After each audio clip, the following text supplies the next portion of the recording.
Thank you, Mr. Chairperson and the presenter. And I would also like to acknowledge you for acknowledging award, because I work for Award African Women in Agricultural Research and Development. I'm just going to do a quick highlight of what has been presented, and I've picked out key issues that I wanted to further mention for potential putting forward. And the speaker said it very clearly that human resource capacity building is a prerequisite of science and technology advancement. But what is more important in terms of capacity for agriculture, science and technology is that the universities are underfunded. Then there's an increase in intake but low quality, and more time spent on teaching than doing research. And whatever research is done, it's all for self-development. So these are the points that are important to me, and some of the strategies and policies that he has mentioned.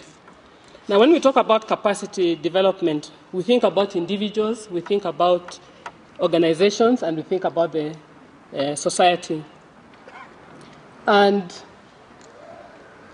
there are some recent studies, and one of the areas that I would like to highlight is that this, as mentioned by the keynote speaker on Monday, we're talking about numbers. What are they saying, and how are we going to use them? So we need to disaggregate this data. The last he mentioned on gender. We need to disaggregate by thematic area, level, language, geographical distribution. And why do we need to do that? If we don't have the numbers, if we don't have this detailed, disaggregated data, how are we going to get any responses? So it's very important. What is the demand and what's the supply? What are we training for? So we must have the numbers, and different stakeholders will need, we know they're coming. If we resolve these models, I keep seeing they're predicting everything. Why aren't we using them for the universities? What is the potential of the African in diaspora? Prioritization. And one other area that I think we went a bit fast is the soft skills. We talk about my experience with, let's say, Sub-Saharan Africa Challenge Program, or one of the presenters yesterday said, you bring everybody on the table to discuss, and everybody's an equal partner. But what is the level? What language are they using to talk? So the skills, whether it's soft skills or hard skills, it's very important. So several initiatives dealing with capacity have been mentioned. You had the FARA-led under the CADIP, BASIC, SCADA, RAILS, Donata. But the question is, how are they linked? Do we have any information on how they're linked? What is happening? What are the lessons? What best practices have we picked? We are just having initiatives one after the other. So we need to tailor the training, the research, the networking, and outreach programs so that we meet the needs of agriculture. I would like to mention something on ICTs and new technologies. The speaker said that use of ICTs can deal with the high intakes at the universities. I want to go further. Because technology, we are so overrun by technology, but are we using this technology appropriately? We need to build the capacities to transfer the content from the generators of, whether it's researchers, to the intermediaries and end users. We need to build the capacity of the intermediaries so that they refine it or reproduce it. We need to rewrite it for the right audiences. In this room, we have policymakers, we have farmers' representatives. When they leave a meeting like this, are we going to write the same document and tell them, let's go to the IFPRI website? And we need to use different formats. And I already picked this. This is what I call good capacity, whatever, because this is somebody who is trained. Not anybody just does this.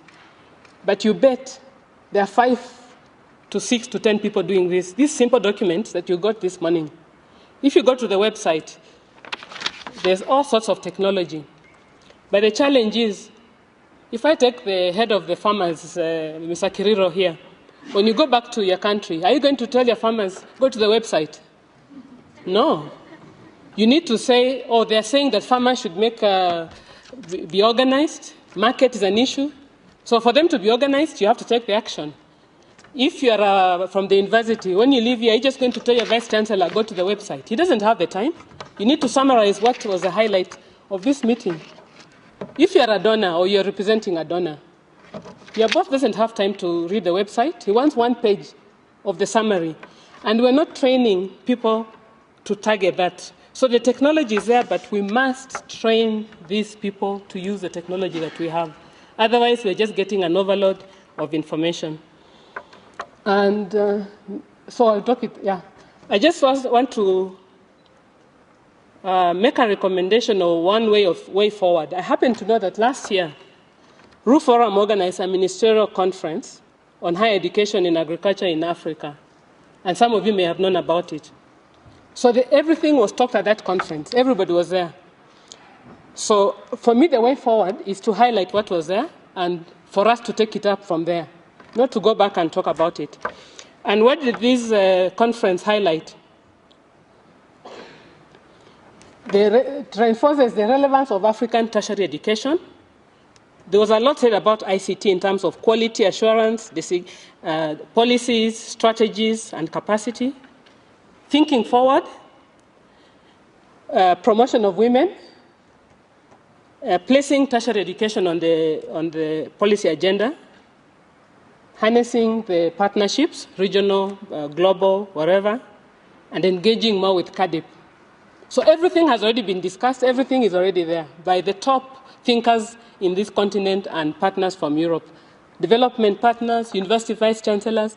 And if I recall, a communique was signed by 21, I think, ministers of agriculture in Africa at that conference. So we don't need to take any more time to discuss, but take what has been discussed there and move it forward. And I would like to end there. Thank you very much.